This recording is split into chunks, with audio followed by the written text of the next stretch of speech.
दर्शक बंधु ओडिशार नुआ मुख्यमंत्री मोहन चरण माझी घर परिवार व्यवसाय एवं तांकर कैरियर विषय में आसतु जाना। तेज दर्शक बंधु आपण मैंने निहाती जाना दरकार मोहन माझी सब डिटेल्स कारण जहाँ जी आम ओडिशार एवं मुख्यमंत्री। तेज दर्शक बंधु आसतु जाना मोहन चरण माझी विषय किसी अजଣା कथा। दर्शक बंधु मोहन चरण माझी जन्म हो 6 जानुआरी 1972 केन्दुझर जिले में। तेज से जड़े भारतीय राजनेता और ओडिशार एवं मुख्यमंत्री।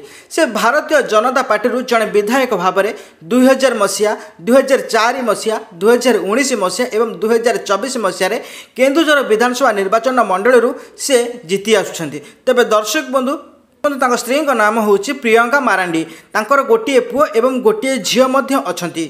मोहन को बापा नाम हूँ गुनाराम माझी। मोहन माझी शिक्षागत योग्यता था कला स्नातक। मोहन माझी कैरियर प्रथम से सरस्वती शिशु विद्या मंदिर में एक गुरुजी रूप में पाठ पढ़ाई आसुले।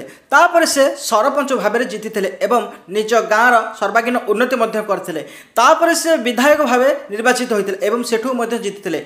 एमती समय से बहुत 4 थर विधायक होती। आज भाग्य साथ है सी आज ओडिशार मुख्यमंत्री होती। तेज दर्शक बंधु ओडिशार मुख्यमंत्री मोहन माझी को आम समस्ते ओडिशावासी स्वागत जनाऊँ। प्रभु जगन्नाथ और प्रभु श्रीराम दयारू से ओडिशा को भले चलातु एवं ओडिशार ना चारिआडे प्रख्यात हो एति आम प्रभु जगन्नाथ पाखे प्रार्थना। तेज दर्शक बंधु आज रोचे आम ओडिशार मुख्यमंत्री आपणकर मतामत निश्चित किसी कमेंट बॉक्स रे लिखिबे। आज रोचे नमस्कार।